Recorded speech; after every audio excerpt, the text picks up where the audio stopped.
साल 2025 की शुरुआत बैंकिंग और फाइनेंशियल सेक्टर में कई बड़े बदलावों के साथ होने जा रही है।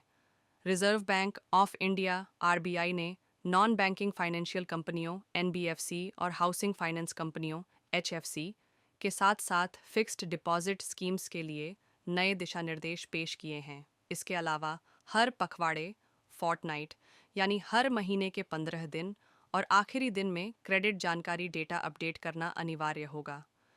बैंकों ने भी अपने क्रेडिट कार्ड कस्टमर्स के लिए मिनिमम स्पेंडिंग क्राइटेरिया को लागू करने का निर्णय लिया है, जो एयरपोर्ट और दूसरी सुविधाओं का इस्तेमाल करना चाहते हैं। चाहे आप एफडी निवेशक हों, क्रेडिट कार्ड होल्डर हों या म्यूचुअल फंड इन्वेस्टर हों, जनवरी में कई बदलाव होने वाले हैं, जो आपके फाइनेंस पर असर डालेंगे। अगले साल लागू होने वाले कुछ खास बदलावों के बारे में हम आज आपको बताएंगे। आरबीआई ने एनबीएफसीज और एचएफसीज के साथ एफडी के लिए नए दिशा निर्देश पेश किए हैं, जो 1 जनवरी से लागू होने जा रहे हैं। प्रमुख बदलावों में रिवाइज्ड प्रीमैच्योर विड्रॉल रूल शामिल हैं। 10,000 रुपये तक के स्मॉल डिपॉजिट के लिए डिपॉजिटर जमा करने के 3 महीने के भीतर बिना ब्याज के अपनी पूरी रकम निकाल सकता है। बड़े डिपॉजिट के लिए 3 महीने के भीतर बिना ब्याज के मूल रकम यानी प्रिंसिपल अमाउंट का 50% या 5 लाख रुपए, जो भी कम हो, का पार्शियल विड्रॉल करने की इजाज़त है। इसके अलावा गंभीर बीमारी क्रिटिकल इलनेस के मामलों में डिपॉजिटर डिपॉजिट टर्म की परवाह किए बिना पूरा प्रिंसिपल अमाउंट बिना इंटरेस्ट के समय से पहले निकाल सकते हैं। ज़्यादा टाइमली अपडेट के लिए अब एनबीएफसी को मैच्योरिटी डेट से कम 2 हफ्ते पहले डिपॉजिटर को मैच्योरिटी डिटेल के बारे में इन्फॉर्म करना होगा। क्रेडिट इन्फॉर्मेशन डेटा जल्दी जल्दी होगा। अपडेट 1 जनवरी 2025 से बैंक और फाइनेंशियल संस्थान क्रेडिट रिकॉर्ड को हर 15 दिन में अपडेट करेंगे। इसका प्रस्ताव अगस्त 2024 की मॉनेटरी पॉलिसी मीटिंग में रखा गया था। मंथली अपडेट के बजाय, जैसा कि फिलहाल अभी होता है, क्रेडिट डेटा अब हर पखवाड़े यानी महीने के 15वें और आखिरी दिन या क्रेडिट इंस्टीट्यूशन और क्रेडिट इंफॉर्मेशन कंपनी के बीच आपसी सहमति के मुताबिक छोटे इंटरवल में अपडेट किया जाएगा। फीचर्स और लाउंज एक्सेस रूल बीओबीसीआर 1 जनवरी से अपने क्रेडिट कार्ड की शर्तों में बदलाव करने जा रहा है। सबसे पहले इसने यूपीआई ट्रांजैक्शन पर हर स्टेटमेंट साइकिल में 500 रिवॉर्ड पॉइंट की पिछली लिमिट को हटा दिया है। दूसरा, बैंक ने क्रेडिट कार्ड पर लगने वाले चार्ज के टैरिफ में बदलाव किया है। अब से कार्ड होल्डर्स को वॉलेट लोडिंग, 50,000 रुपये से ज़्यादा के यूटिलिटी ट्रांजैक्शन, 3,000 रुपये प्रति ट्रांजैक्शन की लिमिट और 10,000 रुपये से ज़्यादा के फ्यूल ट्रांजैक्शन पर 1% प्रोसेसिंग फ़ीस देनी होगी। हालांकि HPCL energy Bob card holders को फ्यूल ट्रांजैक्शन पर प्रोसेसिंग फ़ीस से छूट दी जाएगी।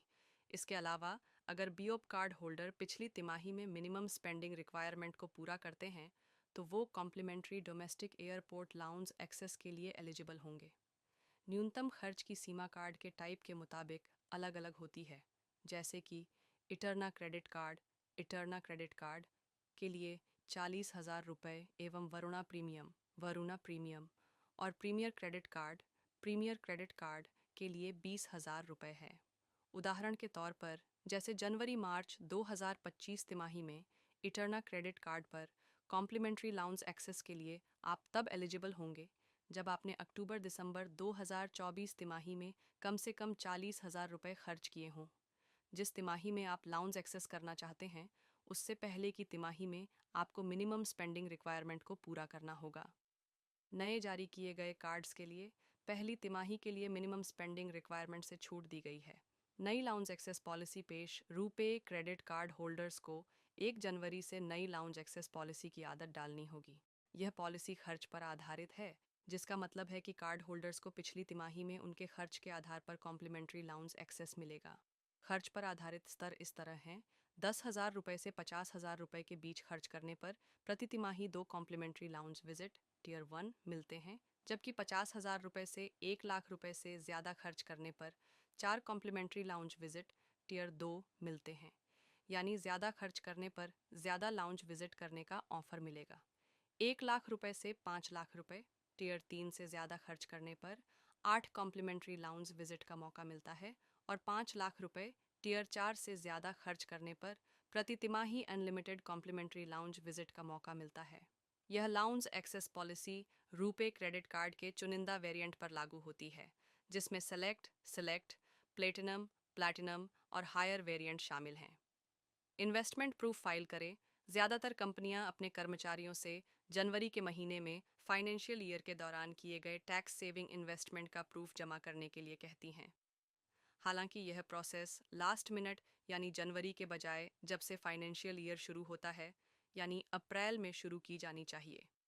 फिर भी अपनी कंपनी के जरिए इन्वेस्टमेंट प्रूफ फाइल करने के लिए दी गई समय सीमा से न चूकें, क्योंकि इससे जनवरी, फरवरी और मार्च में आपकी सैलरी से ज़्यादा टैक्स काटा जा सकता है। वैसे तो आप जुलाई में अपना रिटर्न फाइल करते समय काटे गए एक्सेस टैक्स पर रिफंड का दावा कर सकते हैं, लेकिन समय पर डिक्लेरेशन आपको फाइनेंशियल ईयर की आखिरी तिमाही में पोटेंशियल कैश क्रंच से बचाने में मदद करेगा। हालांकि कोशिश करें कि टैक्स बचाने के लिए आप जल्दबाजी में कोई निवेश न करें। पहले चेक कर लें कि क्या आपका EPF deduction, home loan repayment या बच्चों की स्कूल फीस, ये सब मिलकर 1,50,000 रुपये से ज़्यादा का निवेश तो नहीं हो रहा है, जिस पर 8 शब्द पुरानी टैक्स रिजीम के तहत छूट मिलती है। ऐसी स्थिति में आपको टैक्स सेविंग के रास्ते तलाशने की ज़रूरत नहीं है, जो लॉक इन पीरियड के साथ आते हैं। इंटरनेशनल फंड्स में एसआईपी को रोका मोतीलाल ओसवाल म्यूचुअल फंड अपने 2 international funds Motilal Oswal S and P 500 index fund और Motilal Oswal Nasdaq 100 fund of fund में मौजूदा सिस्टमैटिक इन्वेस्टमेंट स्कीम्स में 5 जनवरी से टेम्परेरी तौर पर इनफ्लो रोक देगा। ऐसा इसलिए है क्योंकि इसकी ओवरसीज इन्वेस्टमेंट लिमिट खत्म हो गई है।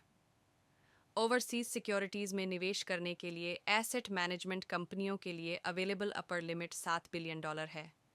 फंड मौजूदा एसआईपी को टेम्परेरी तौर पर सस्पेंड कर देगा, लेकिन उन्हें टर्मिनेट यानी ख़त्म नहीं करेगा, और अगर नियम बदलते हैं तो उन्हें फिर से बहाल कर देगा।